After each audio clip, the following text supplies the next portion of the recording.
கட்டும் பொழுது நாம் முதல்ல அந்த நிலத்தை போய் பார்ப்போம்.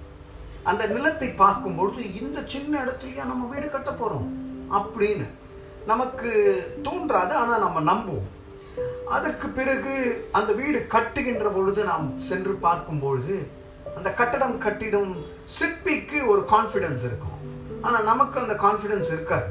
நம்ம அப்படி உள்ளெல்லாம் போய் பார்ப்போம், செய்கிறோம், சகதியமாக இருக்கும், இப்படியா இருக்க போகுது அப்படியெல்லாம் யோசிப்போம். ஆனால் அவர் அந்த கட்டடத்துக்கு வேண்டிய எல்லா பொருட்களையும் அவர் எடுத்து வந்து அழகாய் செய்து முடிக்கும் பொழுது நாம் முடித்த பிறகு கிரகப்பிரவேசத்துக்கு பிறகு வீட்டுக்குள்ளே போய் அமர்ந்த பிறகு நாம் சொல்லுவோம், ஞாபகம் இருக்கா, நான் இந்த இடத்துல வந்து நின்னேன், அந்த இடத்துல நம்ம இது பேசினோமே, இப்படி நடந்தது, இது எல்லாமே நினைவு கூறும்பொழுது அந்த கட்டிடம் கட்டிட சிற்பிக்கு இருந்த கான்ஃபிடன்ஸ் நமக்கு டிரான்ஸ்ஃபர் ஆகும். இப்போ எனக்கு ஐ பிலீவ் என்று சொல்லி ஒரு வீடு கட்டுகிறவருக்கே இவ்வளவு பிளான் போடும்போது நம்மை சிருஷ்டித்த ஆண்டவர் எவ்வளவு பிளான் வச்சிருக்கார் பாருங்க. எரேமியா 29வது அதிகாரம் 11வது வசனத்துல ஆங்கிலத்திலே சொல்லும் பொழுது அழகாய், behold I have a new plan for you. தமிழ்ல பார்க்கும்போது, நீங்கள் எதிர்பார்த்திருக்கும் முடிவை உங்களுக்கு கொடுக்கும்படி நான் உங்கள் பேரிலே நினைத்திருக்கிற நினைவுகளை அறிவேன் என்று கர்த்தர் சொல்லுகிறார். அவைகள் நன்மைக்கானவைகளும் சமாதானத்துக்கானவைகளுமாய் இருக்கின்றது என்று பார்க்கின்றோம். ஆண்டவர் God has kept a plan for every one of us.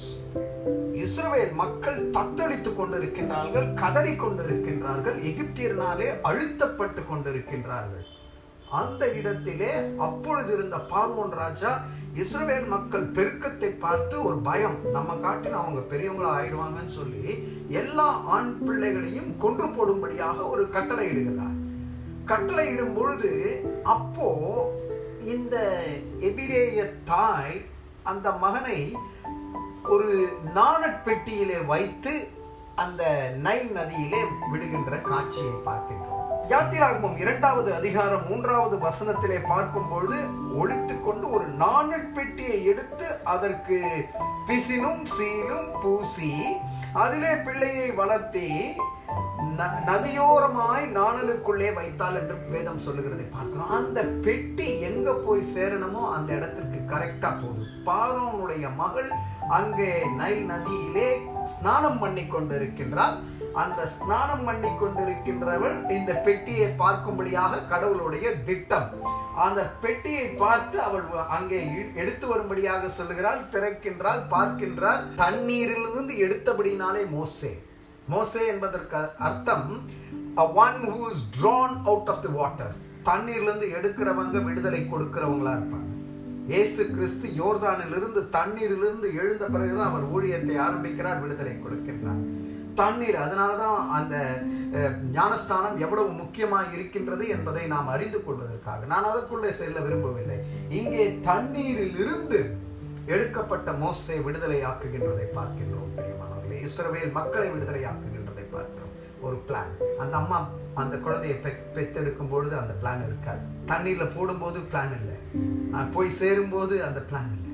ஆனா ஆண்டவர் எல்லாவற்றையும் அழகாய் எத்ரோவின் ஆடுகளை அங்கே மேய்த்து கொண்டு இருந்தான். பயந்து போய் பின்புறமாக 40 வருஷம். அப்போ இல்லை, பிளான் இல்லை. ஆனா ஆண்டவர் செய்யும் போது எல்லாவற்றையும் செய்வார் அழகாய். ஆகவே தான் யோபு 42வது அதிகாரத்திலே 2வது வசனத்திலே சொல்லுகிறார், தேவரீ சகலத்தையும் செய்ய வல்லவர், நீர் செய்ய நினைத்தது தடைப்படாது என்பதை அறிந்திருக்கிறேன் என்று சொல்லுகிறார்.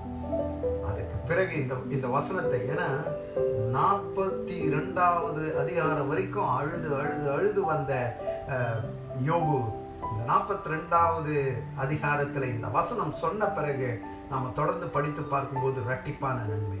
இன்னைக்கு காலையில நாம சொல்ல வேண்டியது, தேவரீர் சகலத்தையும் செய்ய வல்லவர், நீ செய்ய நினைத்தது தடைப்படாது என்று அறிந்திருக்கிறோம் என்று சொல்லி அந்த நிச்சயத்தோடு ஆரம்பிக்கும் போது நம்முடைய சேரு சகதியாக இருக்க வாழ்க்கை, கன்ஸ்ட்ரக்ஷன் நடந்து கொண்டும் கட்டடம் கட்டிட்டு இருக்கும் பொழுதே நம்ம அழக்கூடாது.